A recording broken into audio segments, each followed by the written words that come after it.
Hi, welcome back to the third day of the four-part 38th National Pesticide Forum, Cultivating Healthy Communities. I'm Jay Feldman, Executive Director of Beyond Pesticides.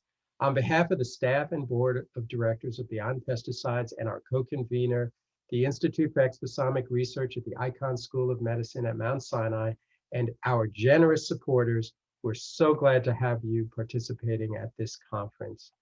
Because of their hazards to human health, adverse impact to air, land, water, and ecosystems, as well as their contribution to the global climate crisis, toxic pesticides and chemical-intensive pest management practices must be challenged.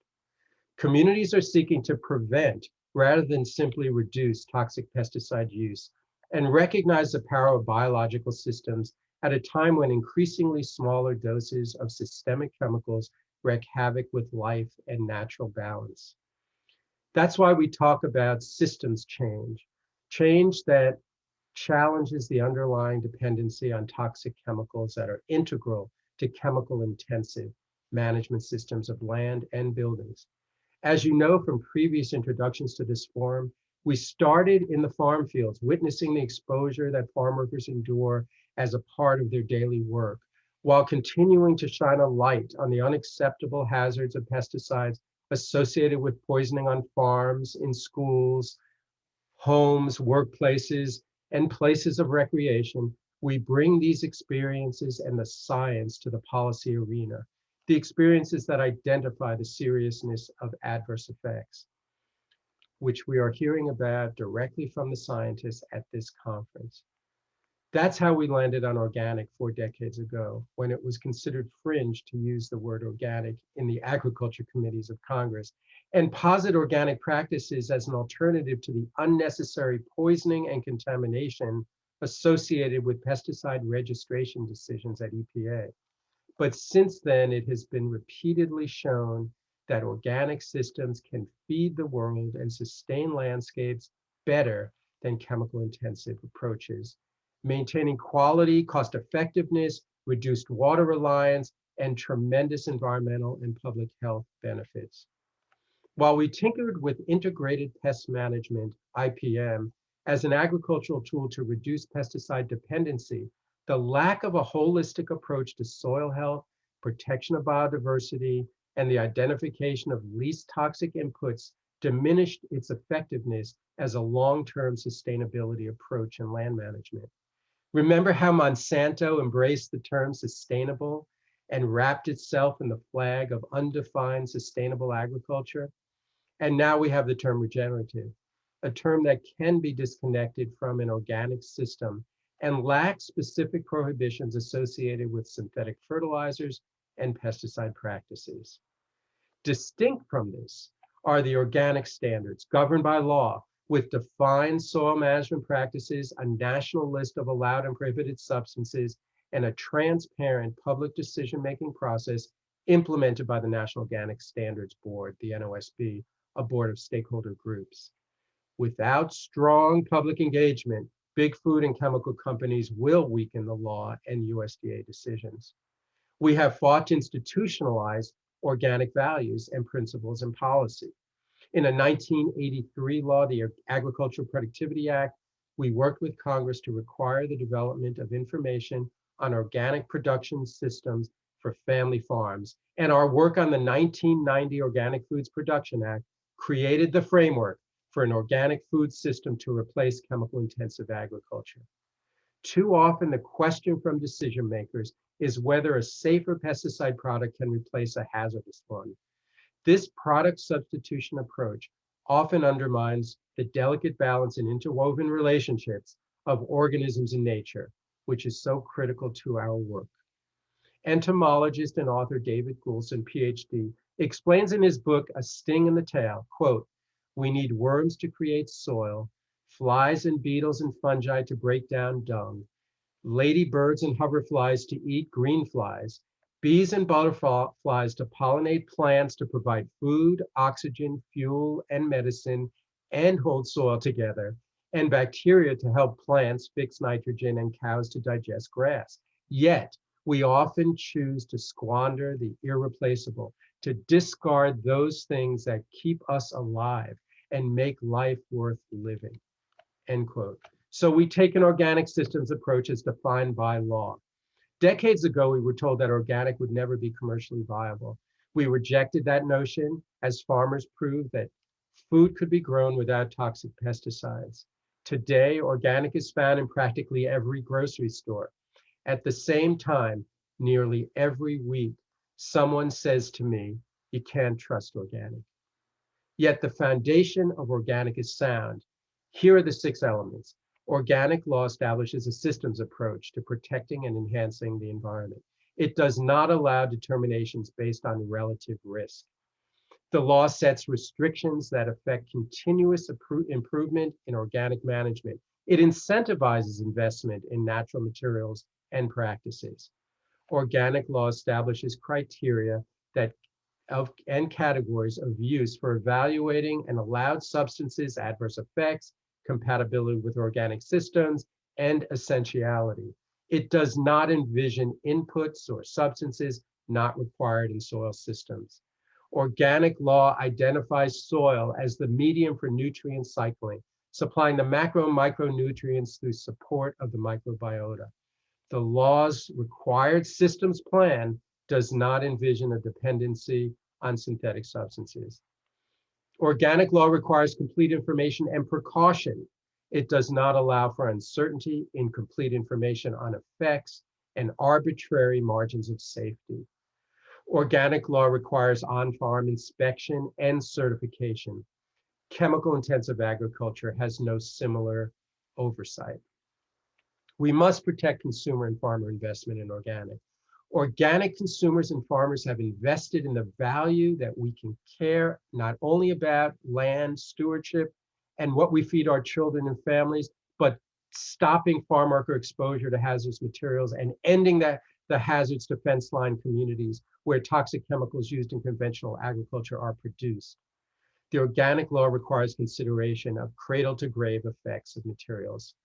Now is the time to build on this foundational change. When we make decisions on allowed materials or substances in organic, we determine the future of agriculture. Do we want industrial agriculture? Will we preserve the marine environment and virgin forests? Will we stop the use of chlorine-based substances? Will we eliminate hazardous, inert, or undisclosed ingredients? Our engagement as a public will determine the answers to these questions. The good news is that we have a solution in organic and other add-on practices that build on the strength of organic. We appreciate all of you at this conference who are doing the hard work to institute organic practices. Our collective strength will determine our future. During this conference, please connect with other participants. Check out the posters and exhibitors, and please use the chat feature to ask questions during the workshops. Enjoy the conference. We appreciate you being here. Now I turn it over to the chair of the Beyond Pesticides Board, Dr. Routt Reigart. Good afternoon. I'm Routt Reigart. This is the third of 4 sessions for the annual Beyond Pesticides Pesticide Forum. For those of you that didn't meet me at one of the prior sessions, I am chair of the board of Beyond Pesticides, and I am a professor emeritus of pediatrics at the Medical University of South Carolina. For those of you that are returning from prior sessions, welcome back. And for anyone who this is their first session, we're glad to have you here. One of the excitements of this whole virtual forum is that we're being able to touch a whole lot more people than we did in our face-to-face fora that we had held for many, many years. And unfortunately, we had to cancel our forum in Boulder, Colorado last year. So we're really excited about this one. It's really fun. Today, we're beginning to talk much more about solutions for getting pesticides out of our environment. And this is really a broad topic in the sense that we will be looking at agriculture and land management in one session, and then shift to communities and talk about the way that we can get pesticides out of our communities and manage our communities without toxic pesticides. I've had the fun here where I live in Mount Pleasant, South Carolina, of working with it's called a town, but it's actually quite a good mid-sized city, in removing pesticides in the management of our public playing fields to protect children and others who play soccer and do other sports on these fields. So it really is exciting to see communities come together to get pesticides out of the environment. So you will be hearing today about how we can manage lands, how we can do agriculture without the use of pesticides, all of which are toxic.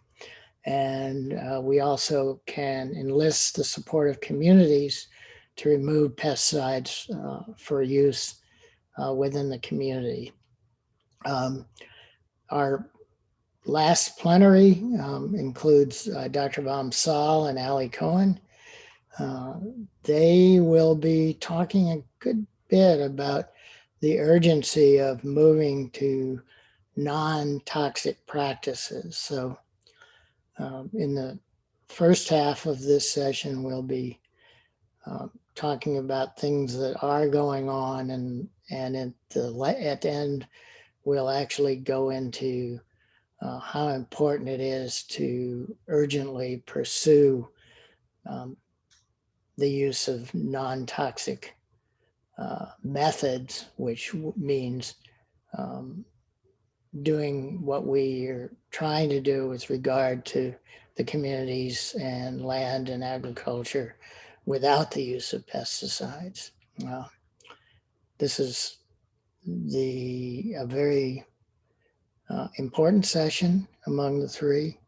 I'm really excited that all of you are here. And for those of you that are coming back, we're glad you came back. And for anyone for whom this is the first session, welcome to the Beyond Pesticides Virtual Forum for 2021. Thank you for being here. Good afternoon. On behalf of the Mount Sinai Institute for Exposomics Research, I'd like to welcome you to the third session of Cultivating Healthy Communities. In today's program, you're going to hear from renowned experts in organic land management who are proving that pesticide-free agriculture and lawn and garden maintenance is possible and attainable. One argument that I often hear when I speak to communities or advocate against pesticide use is that pesticides are needed to fight invasive species. So I'm particularly excited to listen in to today's session on invasives and ecosystem management to hear how land managers are tackling this challenge without the use of harmful chemicals. You'll also hear today about the ongoing plight of pollinators and the role that pesticides have in what's been deemed the insect apocalypse. Drawing connections between pesticide use, pollinator decline, agriculture, and human health is key to defining policies that protect not only insects, but the humans who depend on them, whether they realize it or not. And finally, you'll hear from Frederick Vom Saal and Ali Cohen, co-authors of the book Non-Toxic: Guide to Living Healthy in a Chemical World. Dr. Vom Saal is widely recognized in the field of environmental health for characterizing the ways in which environmental chemicals, particularly those that disrupt hormones in the body, act at low levels and in unpredictable ways to impact health and development. Dr. Cohen is a board-certified rheumatologist and integrative medicine physician and a renowned professor of neuro and reproductive biology and an environmental health advocate. Thank you so much for joining us today, and I hope you'll enjoy the program.